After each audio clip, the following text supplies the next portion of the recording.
இன்னைக்கு நம்ம நிகழ்ச்சியில முதல் பகுதியான அறிவோம் ஜோதிடம் பகுதியில தமிழ் ஜோதிடம் பத்தி தான் நம்ம பார்க்க போறோம். இது பற்றி பேசுவதற்காக நம்ம அரங்கத்திற்கு வருகை தந்திருக்கிறார் நம்முடைய ஜோதிடரான பட்டுக்கோட்டை ஆனந்தன் அவர்கள். முதலில் அவரை வரவேற்கலாம். வணக்கம் சார். அனைவருக்கும் வணக்கம்.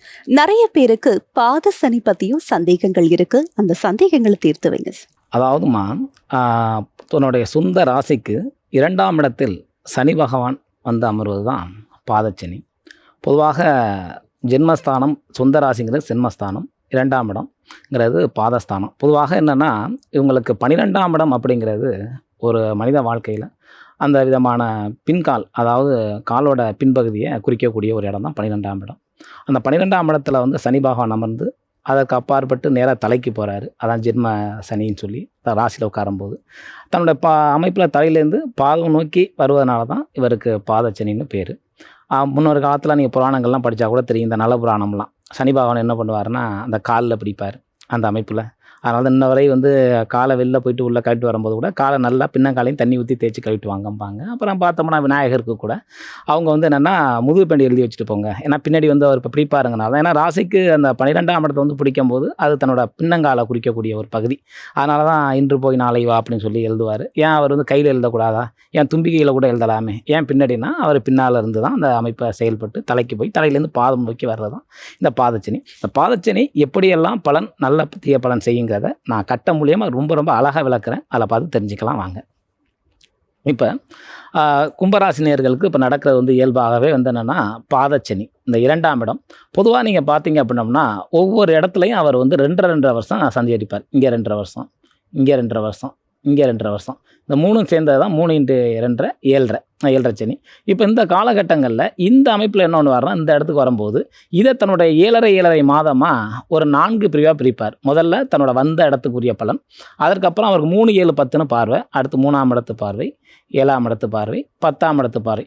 ஒவ்வொரு இடத்துலையும் அவரை 7.5 மாதங்கள் அவர் அந்தந்த காரக பலனை செய்வார். இப்போ உதாரணம், இப்போ அந்த கும்பராசிக்கு பாதச்சனி இப்போ 2ஆம் இடத்துல இப்போ அந்த சனி பகவான் நடத்தும் போது என்ன செய்வார் அப்படின்னா, இப்போ உங்களோட காலகட்டங்களுக்கு பொதுவாக இந்த 2ஆம் இடம் என்பது வாக்குஸ்தானம், வாக்கு, அதே போல் குடும்பம், இந்த அமைப்பெல்லாம் இது குறிக்கக்கூடிய ஒரு ஸ்தானம். அதுதான் தனஸ்தானம் சொல்கிறது. இப்போ இந்த காலகட்டங்கள் இந்த 2ஆம் இடத்துல சனி பகவான் இருக்கும்படிய அமைப்புகளில் இயல்பாகவே வரவுக்கு மீறிய செலவுத்தன்மையை உருவாக்குவார். அதில் எதுலேயுமே நம்ம ஒரு தெளிவான ஒரு திட்டமிடல் நம்ம செய்யணும்.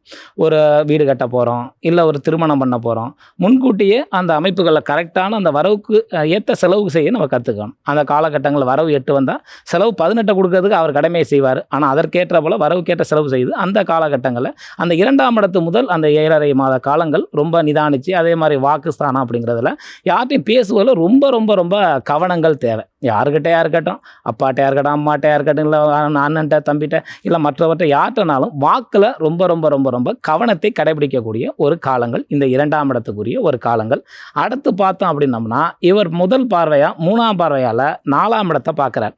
பொதுவாக 4ஆம் இடங்கிறது என்னென்னா, ஒரு தாய் ஸ்தானம், வீடு, மனை, வண்டி, வாகனங்கள் இவற்றையெல்லாம் குறிக்கக்கூடிய ஒரு ஸ்தானம் தான் இந்த 4ஆம் இடம். இப்போ 4ஆம் இடத்துல வந்து ஜாதகப்படி சனி பார்க்கும்போது தாய் இருக்கும் பட்சத்தில் தாயாரோட ஆரோக்கியத்தில் ரொம்ப நம்ம அக்கறையை எடுத்துக்கணும். அந்த காலகட்டங்கள் சின்ன உடல் ஆரோக்கியத்தை பற்றி அச்சுறுத்தலை ஏற்படுத்துவார். அடுத்த கட்டம் என்னங்க, இப்போ விவசாயம் 4ஆம் இடம் தான். நம்ம வீட்டில் வளர்க்கக்கூடிய வளர்ப்பு பிராணிகள்லேருந்து கால்நடைகள்லேருந்து 4ஆம் இடம். இது சம்பந்தமான சின்ன விதமான இருக்க நிலையை கொடுக்கும். அதுதான் அந்த 4ஆம் இடத்தோட அமைப்பு. இதற்கு அப்பாற்பட்டு இல்லைங்க, இந்த வாகனம் வச்சுருக்கோம், வாகனத்தில் சின்ன பழுது ஏற்படும். இதெல்லாம் இயல்பாக ஏற்படுறது நல்லது தான். அதனால் ஒன்று நம்ம தீயதில்லை. இல்லை வாகனத்தை நான் மாற்றுறேன், இல்லை புது விதமாக வாகனம் வாங்குறோம் அப்படின்னம்னா ஒரு டிவி போட்டு வாங்கலாம். பழைய வாகனம் வச்சோம்னா அப்பப்போ அது சின்ன செலவுகள் வைக்கும். இந்த மாதிரி அமைப்பில் இருக்கும்போது ஏதோ நம்ம சிறு ஒரு தீய செலவு மாதிரி கொடுக்கும்போது இந்த காலகட்டங்கள் நம்மளோட காலகட்டங்கள் என்ன, சிறு கடன் இந்த மாதிரி வச்சுக்கிட்டோம்னா மிகப்பெரிய ஒரு நன்மையை செய்யும். அதே அமைப்புகளில் இவங்களோட கிரகப்படி அடுத்த கட்டத்து அவரோட 7ஆம் பார்வையால் 8ஆம் இடத்தை பார்ப்பார். 8ஆம் இடங்கிறது என்னென்னா, பொதுவாக ஆரோக்கியத்தில் சின்ன அச்சுறுத்தலை கொடுக்கும். அந்த காலகட்டங்கள் நம்ம செய்யக்கூடிய என்னென்னா, ஆரோக்கியம் சம்பந்தமான விஷயத்தில் நம்ம அக்கறை எடுத்துக்கணும். ஒன்று. அடுத்த கட்டம் என்னங்க செய்யணும் அப்படின்னம்னா, வண்டி வாகனங்களில் போகும்போது நம்ம வந்து பொறுமையோட நிதானத்தோட கடைப்பிடிச்சி போகணும். சாலை விதிகளை கரெக்டாக மதிக்கணும். அதை மதித்து அந்த மித வேகத்தில் போகிறதுங்கிறது ஒரு மிகப்பெரிய நன்மையை கொடுக்கும் காலகட்டம்.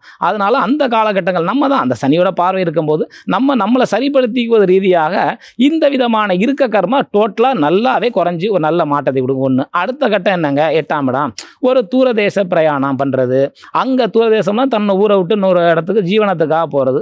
அங்கே போய் என்னென்னா ஒரு மனிதனோட வாழ்க்கை அறிவை வந்து கற்றுக் கொடுக்கும். வாழ்க்கைக்குரிய கல்வியை கற்றுக் கொடுக்கக்கூடிய இடம் தான் அந்த இடம். அதனால தான் அந்த தூரதேச பிரயாணம் போய் நம்ம வருமானத்துக்காக தன்னோட ஜீவனத்துக்காக போய் அங்கே சில நல்லது கெட்டதை தெரிஞ்சக்கூடிய நல்ல ஞான அறிவை சனி பகவான் கொடுப்பார். சனி பகவான் தான் திரும்ப சொல்லக்கூடிய கருத்து என்னென்னா, அவரோட நான் சென்ற காணொலியிலே சொல்லியிருக்கேன், அவர் வந்து மிகப்பெரிய ஒரு ஆசான் தான். அவரை பொறுத்தவரை ஒரு மனிதனை வாழ்க்கையில் பக்குவப்படுத்தி ஒரு நல்ல ஒரு ஏற்றத்தோடு கொண்டு வர்றவர் சனி பகவான் தான். அவர் தான் அந்த கர்ம வினையின் ஒரு காரக நாயகன் கூட சொல்லலாம். அப்பேற்பட்ட அமைப்புகளில் 8ஆம் இடத்தை பார்த்து அவங்களுக்கு வாழ்க்கை கல்வியை கற்றுக் கொடுப்பார். இதோட அமைப்பு. அடுத்து 10ஆம் பார்வையால் யாருங்க பார்க்குறாருன்னா 11ஆம் இடத்தை பார்க்குறார். பொதுவாங்க நம்ம 7.5 வருடங்களாக போட்டு வாட்டி வருத்திய நமக்கு ஒரு 7 ஆண்டுகளாக போட்டு சக்கையாக புழிஞ்சிருவார். எழுபிறவியின் கர்மாவை அனுபவிக்கிற அளவுக்கு பெரிய ஒரு துயரத்தை கற்றுக் கொடுக்குற அவர் வாழ்க்கை ஞானத்தை தான் கற்றுக் கொடுக்குறார். கற்றுக் கொடுக்கக்கூடிய அவர் 11ஆம் இடத்திற்கு வரும்பொழுது கடைசி கட்டம் ஒரு 7.5 மாதங்கள். அந்த 7.5 மாதம் தான் கடைசி எண்டு. இது நாள் வரை நம்ம எதை நோக்கிய ஒரு பயணம் ஓடிக்கிட்டு இருந்தோமோ, இப்போ உதாரணம் என் வாழ்க்கையில் ஒரு பெரிய லட்சியம், உதாரணம் வந்தோம்னா நான் ஒரு வீடு கட்டணும் அப்படின்னு இருக்கலாம். இல்லை என்னோடய காலகட்டங்கள் நான் வந்து கல்வியில் நல்லபடியாக அந்த அளவுக்கு நான் ஒரு உத்தியோகத்துக்கு போகணும் அப்படிங்கிற ஒரு அமைப்பாக இருக்கலாம். அவங்க வாழ்க்கையில் ஒரு 7 ஆண்டுகளாக எதை நோக்கி அவங்க பயணித்தாங்களோ அந்த பயண அமைப்புகளை வெற்றி பெறக்கூடிய அமைப்புகளை லாபத்தில் வர சனி பகவான் மிக மிக அற்புதமாக ஏற்படுத்துவார். மொத்தத்தில் இந்த ஜாதகப்படி இவங்களுக்கு நடக்கக்கூடிய இந்த பாதச்சனி கடைசி காலம் பயனுள்ள ஒரு நல்ல சனி அமர்ந்து வாழ்க்கையை ஏற்றத்தை கொடுக்கும். சார், பாத சனி பத்தியும் அந்த காலகட்டத்துல எந்தெந்த விஷயங்கள்ல நாம கவனமா இருக்கணுன்றத பத்தியும் நேயர்களுக்கு ரொம்ப அழகா தெளிவுபடுத்திருக்கீங்கன்னு சொல்லலாம் சார். தொடர்ந்து நாம தமிழ் ஜோதிடம் பத்தி அடுத்தடுத்த நிகழ்ச்சிகளையும் தொடர்ந்து பேசலாம். நன்றி. அனைவருக்கும் நன்றிமா.